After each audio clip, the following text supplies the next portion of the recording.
Bonjour et bienvenue dans ce vlog de Noël.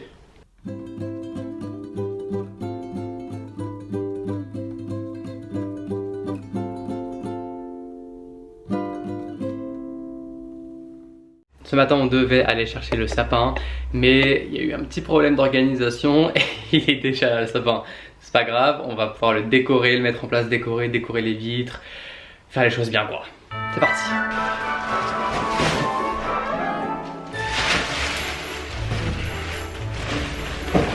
Livraison du Père Noël.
Et voilà, le sapin et les décorations dans la maison ont tout été mises en place.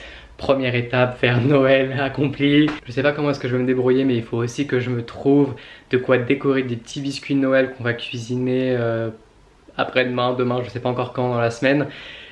Et en fait tous les magasins sont en rupture de stock, donc je pense que je vais devoir aller regarder sur internet. Ça va être le seul moyen pour moi je pense de sauver ma recette de petits biscuits de Noël. Mais à part ça je suis contente du résultat du sapin. On a un peu tous mis la main à la pâte en plus pour décorer, mettre en place. Enfin, c'est surtout moi en fait qui ai mis en place le truc, mais les décorations tout le monde tout le monde a mis sa main à la pâte quoi.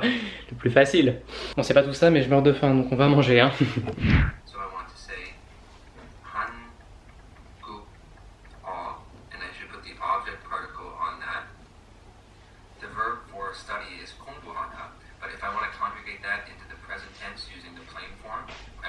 Je parlerai plus en détail de comment est-ce que j'apprends le coréen au fil des prochaines vidéos, mais je peux vous montrer comment est-ce que je fais mes exercices.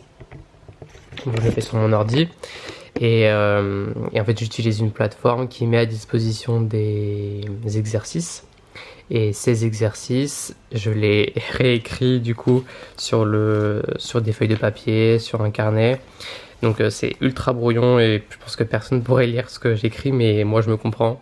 Et en fait j'ai mes cours juste à côté qui sont ici et que je suis pour essayer de me rappeler de la manière dont on construit les phrases. Et dans la leçon d'hier j'ai appris à conjuguer un peu au présent, au passé et au futur. Donc là j'essaie de les mettre en pratique dans les exercices. Ça aide et je pense que du coup à partir de maintenant je vais pouvoir mieux comprendre, enfin un peu mieux comprendre des phrases en coréen. Et peut-être que quand je regarderai des séries, je comprendrai un peu d'autres mots que oui, non, qu'est-ce que c'est d'autre? Oui, non, je crois que c'est tout. Oui, non et bonjour. Oui, non et bonjour. C'est ce que je comprends pour l'instant. Je vais aller vite fait chercher le t-shirt que j'ai commandé chez Vinted. D'ailleurs j'en ai commandé deux mais il y en a un qui s'est perdu donc bon. Je sais pas comment est-ce que je vais faire, mais bon on va faire avec. Je vais aller chercher du coup le t-shirt rapidement et ensuite on va pouvoir s'occuper de faire un peu de pâtisserie, d'aller faire nos petits biscuits de Noël. Pour cuisiner les biscuits, je me suis dit que j'allais essayer de trouver de quoi décorer, donc un espèce de glaçage déjà prêt. C'était une galère pour trouver les glaçages. Tous les magasins étaient en rupture de stock, donc c'était très compliqué, mais j'ai réussi et ils sont arrivés hier, donc parfait, on va pouvoir faire la recette de A à Z et on va pouvoir décorer nos petits biscuits. Allez, on va faire nos petits sablés de Noël maintenant. C'est parti pour cette petite recette de biscuits de Noël. On aura besoin de 2 œufs, de 300 g de farine environ, mais je ne vais pas vous donner tous les grammages puisque de toute façon la recette on ne va pas la garder, vous comprendrez pourquoi. On aura besoin de sucre, de beurre, d'un peu de zeste d'orange, Et une fois qu'on a tous les ingrédients, on commence la préparation. Avec un fouet, on bat le beurre. On ajoute les 2 œufs. On mélange le tout et on ajoute le sucre aussi. On fouette, on fouette, on fouette. Et peu à peu, on ajoute la farine. Et c'est là que vous allez vous rendre compte que je n'ai pas choisi le meilleur ustensile pour faire cette pâte. Allez, on galère là. On galère, on galère. Non, ça ne tombe pas. Ah, on essaye avec un couteau. Qu'est-ce que c'est que ce bordel? Non, ça ne... Voilà. Là, on se rend compte qu'on a fait une erreur et donc on essaye de sauver la pâte pour changer d'ustensile. Par magie, je me retrouve avec une cuillère en bois pour pouvoir touiller tout ça. On ajoute ensuite le zeste d'orange qui donnera à la pâte un petit goût très spécial. La pâte avait l'air trop liquide, donc j'ai ajouté de la farine pour pouvoir en faire une boule. Je n'arrivais pas à faire une boule, donc j'ai fait ce que n'importe quel adulte ferait. J'ai appelé ma mère. Par magie, elle a réussi à faire une boule.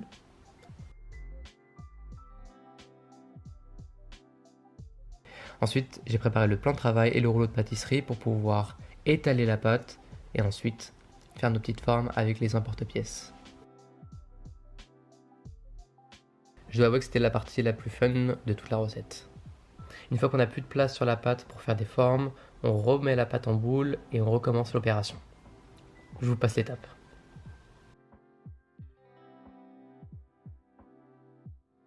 On badigeonne les biscuits de jaune d'œuf avant de les mettre au four. Et ensuite, on patiente. On les retire en se brûlant les doigts. Donc on change d'ustensile.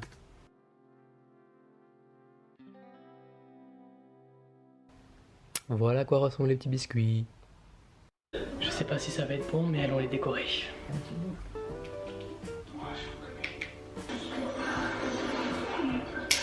Ah!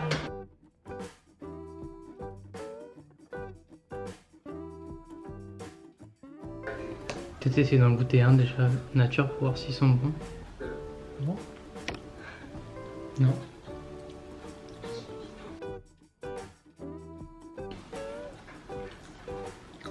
Tu vois que ça goûte médicament, non?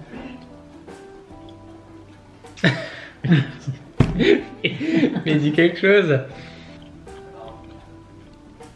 Je ne sais pas. On va essayer avec une deuxième fournée plus cuite.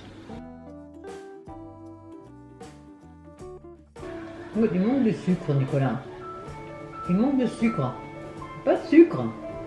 On dirait un cracker, ça. Bon, tu ne fais pas une réussite. Parce que même si ça passe, tu vois, je me dirais pas, je vais en refaire. Comme ça. Pour dire que c'était un échec, je me suis plus rempli l'estomac avec la banane que j'ai mangée après. Ce matin, je me suis occupé de faire un peu de ménage et j'ai filmé la dernière partie du renouvellement du dressing. C'était le moment du reveal, j'ai filmé le moment où je mettais les fringues.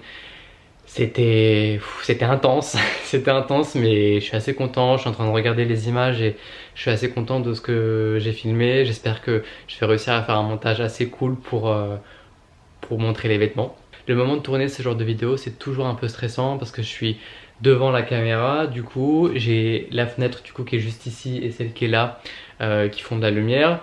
Et donc, dans le meilleur des cas, il fait, quand je dis meilleur des cas, c'est pour filmer, il fait nuageux, mais assez ensoleillé, pas trop sombre, et donc du coup la lumière est constante pour pouvoir filmer. Mais dès qu'il y a un rayon de soleil qui pointe le bout de son nez et qui m'éclaire la gueule, je peux vous dire que ça gâche un peu le moment, quoi. Donc du coup je suis obligé soit d'attendre, soit de changer d'angle, enfin bref, c'est un peu de l'improvisation, enfin on s'adapte en fait, c'est juste que je m'adapte. C'est en ça que les vidéos tournées face caméra sont un peu stressantes. En plus, on n'a pas énormément de lumière du jour vu qu'on est en hiver, le soleil et la lumière nous quittent, il est 4h30 et on est déjà sur un coucher de soleil, donc il faut pas trop traîner. Mais pour autant, quand je filme des vidéos comme là, où c'est des vidéos de vlog, j'ai beaucoup moins ce problème.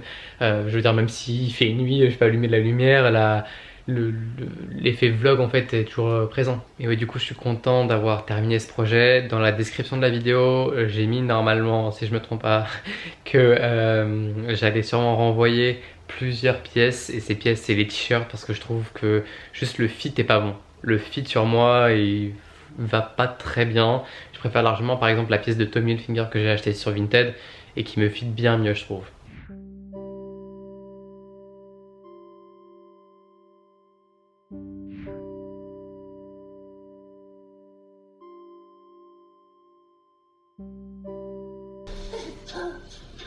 On dirait un arbre de Noël, regardez. Dans La Belle et la Bête 2, le film sur Noël, on revoit le moment où la bête se refait transformer, on voit la scène du coup avec l'enchanteresse et ça m'a fait remarquer en fait qu'on la voyait que juste dans cette scène, on la revoyait plus après, et au final ça aurait été peut-être une bonne idée de faire un film sur elle. Je me mets à inventer, mais ça aurait été sympa peut-être de faire un film sur elle et sur ses pouvoirs et son rôle en fait.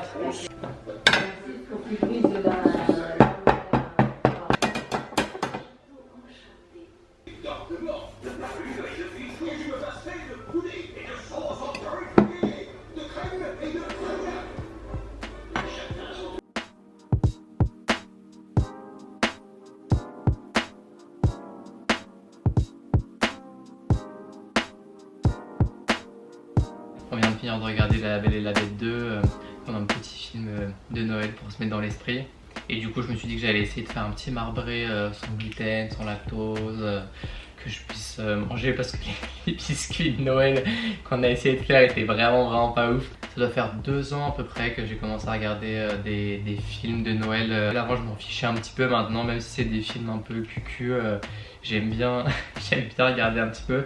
J'ai vu que Hallmark est une chaîne de télévision américaine et qui diffuse énormément de films de Noël, qui est d'ailleurs réputée pour ça, je crois, aux États-Unis, venait de sortir des films avec des personnages principaux gays. Même si j'ai envie de dire qu'il était temps, je trouve ça vachement cool de se dire que enfin on peut avoir des films de Noël avec d'autres représentations. C'est hyper important et on n'en a pas eu énormément jusqu'ici, donc c'était plutôt une bonne nouvelle. Et je trouve que Netflix fait aussi un super job dans ce domaine là. Je sais pas s'ils ont déjà des films de Noël avec des personnages principaux gays. Ils touchent vraiment à des problématiques et des sujets sociétaux qui sont hyper intéressantes, hyper importantes, et enfin c'est d'autant plus important que c'est une énorme plateforme c'est une plateforme avec une force de frappe qui est juste mais incroyable. Le fait de voir une telle plateforme aller de l'avant et mettre en avant des problématiques qui sont nouvelles, que ce soit la quête d'identité, la mise en avant de personnages de la communauté LGBT, plus de représentation de films, de séries avec des personnages noirs en personnages principaux, tout ça c'est tellement important, et je trouve que rien que pour ça Netflix ils font vraiment un bon travail quoi.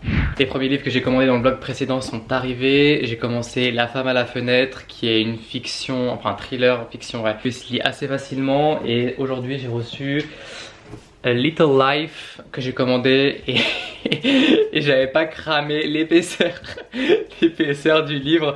Il fait plus de 700 pages, donc ça va être sympa à lire en anglais. En plus il paraît qu'il est assez triste comme livre.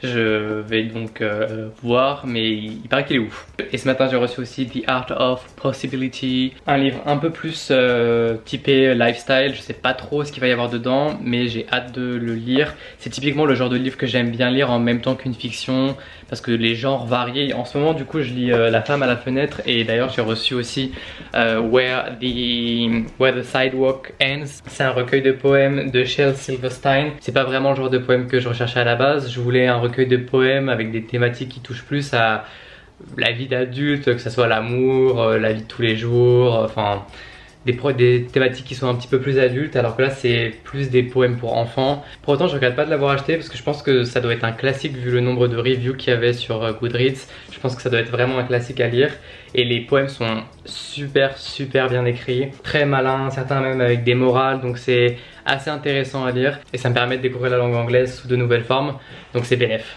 On est le 17 décembre, plus qu'une semaine avant Noël et je ne me voyais pas terminer ce vlog et vous quitter sans enfiler mon petit costume d'elfe. Je vous souhaite de très bonnes fêtes de fin d'année, j'espère que vous allez profiter des moments que vous allez passer avec vos proches, même si cette année autour de la table on sera un petit peu moins nombreux. Si vous voulez faire partie de cette communauté, n'hésitez pas à vous abonner à la chaîne, normalement c'est par ici. Et moi je vous dis à très vite.